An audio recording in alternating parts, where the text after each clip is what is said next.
اللهم صل على محمد وآل محمد۔ اور لشکر کا کمانڈر ہے امیر یزید، اور لشکر کا کمانڈر ہے امیر یزید، اور لشکر کا کمانڈر ہے امیر یزید۔ اللہ نے ان باپ بیٹوں کے اندر یہ صلاحیتیں رکھی تھیں۔ تو آپ کے لیے وہی رائے بہتر ہے جو میری رائے ہے کہ چپ کر کے خاموشی سے بیٹھ جاؤ، نہ لعنت اللہ علیہ کہو اور نہ رحمت اللہ، کیونکہ اگر لعنت اللہ علیہ ہوا تو رحمت اللہ علیہ کہنا قیامت کے دن گلے پڑ جائے گا، اور اگر وہ نکلا لعنت اللہ تو پھر اگر وہ نکلا رحمت اللہ تو پھر لعنت اللہ علیہ کہنا قیامت کے دن کیا پڑ جائے گا؟ گلے۔ تو اس لیے بہتر ہے اجمالی بات کی جائے کہ جو بھی حضرت حسین کے قتل میں کربلا میں شریک تھا، کروڑہ لعنت اس کے اوپر، بس کون تھا ہمیں نہیں، مجھے نہیں پتا، کم از کم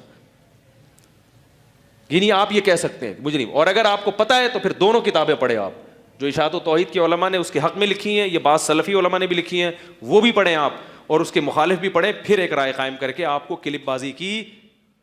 تو اگر واقعی میں یزید برا تھا، میں نہیں جانتا ہوں، واللہ عالم بساؤں، میں کہتا اللہ ہی بہتر جانتا ہے، رام کیجیے، آپ بولیے اگر آپ کو پتا ہے یقینی طور سے کہ یزید غلط تھا۔ میں اس معاملے میں یہ موقف اختیار کرتا ہوں کہ اللہ نے جو ہے مجھے ان کے اندر شامل نہیں کیا تو میں اپنا منہ بند رکھوں، میں نہیں جانتا ہوں وہ آدمی کیسا تھا۔ اسی طرح اگر کسی نے قتل بھی کیا ہے اگر، تب بھی وہ اسلام سے خارج نہیں ہوا، اور ہم نہیں جانتے، ہو سکتا ہے یزید نے توبہ کر لی ہو موت سے پہلے۔ آپ اور میں تھے کیا اس کی موت کے وقت؟ ہم تھے موت کے وقت ان کی کہ ہم دیکھ رہے تھے، ہاں بھائی توبہ نہیں کیا آج تک۔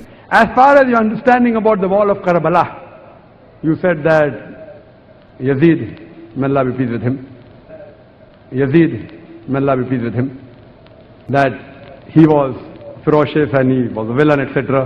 ہاں، یہ جو کہا جاتا ہے یزید قاتل تھا، شرابی تھا، زانی تھا، جواری تھا، بدمعاش تھا، اور پتہ نہیں کیا کچھ کہتے ہیں۔ ہم یہ تو کہہ سکتے ہیں حقائق کی دنیا میں یزید کی خلافت میں قتل حسین ہوا تھا، لیکن ہم یہ نہیں کہہ سکتے کہ قاتل ہی وہی تھا۔ قاتل سوال ہی پیدا نہیں ہوتا، یزید کا اس قتل سے کوئی تعلق نہیں تھا۔ ہاں، اس کی بادشاہت میں یہ قتل ہو گیا تھا، ایسا کر چکے ہیں۔ ان کے انتقال کے بعد دیکھا جائے کہ ممالک اسلامیہ میں کچھ خلفشار یزید کے تعلق سے ہے یا نہیں ہے۔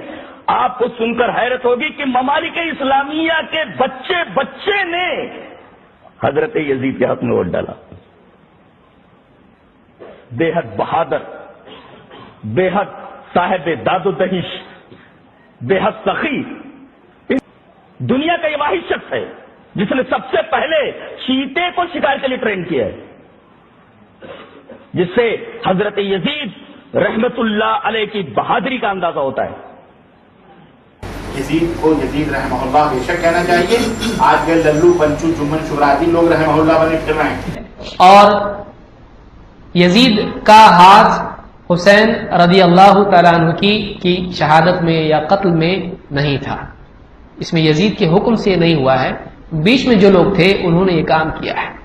جو علماء نے ملامت یا جو بھی بات کہی وہ اس اعتبار سے کہی ہے کہ یزید نے ان لوگوں سے بدلہ نہیں لیا، سزا نہیں دی جنہوں نے قتل کیا تھا، لیکن میرے علم کی حد تک کہ جو بھی محققین ہیں ان میں سے کسی نے بات نہیں کہی کہ یہ یزید کے حکم سے ہوا ہے۔ تو حضرت حسین رضی اللہ تعالیٰ کے قتل میں یزید کا ہاتھ نہیں تھا، اور ہم کسی پر بھی لعنت کرنے کو صحیح نہیں سمجھتے ہیں، یزید پر بھی لعنت کرنا مناسب نہیں ہے۔ یزید کو بیٹھ کے گالیاں دینے والے اپنے مجموع کے اندر اور اللہ کے ساتھ شرک اکبر کرنے والے، یزید جیسا کیسا بھی تھا، کافر، مشرک، اور جو ذاکر آج یزید کو گالیاں دیتے ہیں یہ مشرک ہے، یہ بد عقیدہ۔ یزید کا کہیں سے کہیں تک کوئی تعلق نہیں ہے کربلا کے واقعے میں، یزید کا کہیں سے کہیں تک کوئی تعلق نہیں ہے کربلا کے واقعے میں۔ شہادت حسین جو ہے اس میں کوئی اور ہی ظالم ہے، شمر وغیرہ، لیکن یزید کو گالیاں دینے والے یزید کو بدنام کرتے ہیں. یزید نے نہ قتل کیا، نہ قتل کی سازش کیا، نہ قتل کا حکم دیا، کچھ بھی نہیں. یزید نے نہ قتل کیا، نہ قتل کی سازش کیا، نہ قتل کا حکم دیا، کچھ بھی نہیں. جب قتل ہوا تو یزید کو اس بارے میں علم بھی نہیں تھا، بعد میں علم ہوا. یزید کے بارے میں جو کچھ ہے مدینہ وغیرہ کے بارے میں وہ سب انشاءاللہ ہم آپ کو کبھی سنائیں گے اس منبر سے. یزید کو گالی نہ دیجیے، یزید کو گالی نہ دیجیے، یزید کو گالی نہ دیجیے. گنہگار بن رہے ہیں وہ لوگ. میرے بھائیوں اگر مان بھی لیا جائے کہ وہ قاتل ہے، فاسق و فاجر ہے، تو میرے بھائیوں ہماری دعائیں، میں اور آپ ہمیشہ یہ دعا نہیں کرتے اے اللہ سارے مسلمانوں کو معاف کر دے، کرتے ہیں کہ نہیں کرتے؟ تو اس میں یزید شامل ہوتا ہے کہ نہیں ہوتا؟ تو کتنے مسلمان ہیں جو کہتے ہیں اللہ مسلمانوں کو معاف کر دے؟ تو یزید بھی اس میں شامل ہو رہا ہے.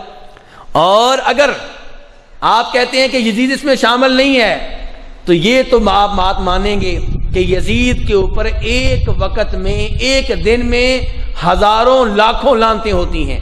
ایسے ہے کہ نہیں ہے؟ اور یہ ساری لعنتیں، یہ ساری گالیاں روز قیامت اس کے لیے نیکیاں بن جائیں گی. کیا بن جائیں گی؟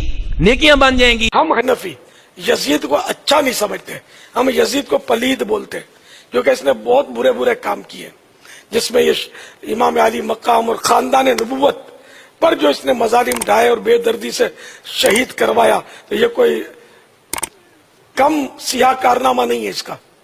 تو اس کی وجہ سے ہم اس سے نفرت کرتے، اور یہاں تک کہ اگر کوئی یزید کو اچھا کہے ہم کو وہ بھی اچھا نہیں لگتا. یزید اچھا نہیں ہے، جو اس کو اچھا کہے وہ بھی اچھا نہیں ہے.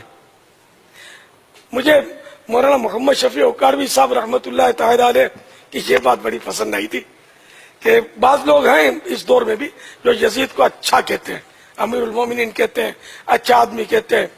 تو حضرت مولانا محمد شفیع اکاڑوی صاحب رحمۃ اللہ تعالی علیہ فرماتے تھے کہ اچھا بھائی ٹھیک ہے، تم کو یزید پسند ہے، ہم کو امام حسین پسند ہے، تو ہم دعا کرتے ہیں کہ ہمارا جو حشر ہے وہ امام حسین کے ساتھ ہو، تمہارا حشر یزید کے ساتھ ہو، بس جو جس کو پسند ہو. ہم الحمدللہ حسینی ہیں، یزیدی نہیں ہے. ایک اور بات یاد ہے، اچھوں سے برے، بروں سے اچھے. یزید ایک ظلم کی داستان ہے، 3 بر اعظم پہ حکومت. ایک اور بات یاد ہے، اچھوں سے برے، بروں سے اچھے. یزید ایک ظلم کی داستان ہے، 3 بر اعظم پہ حکومت.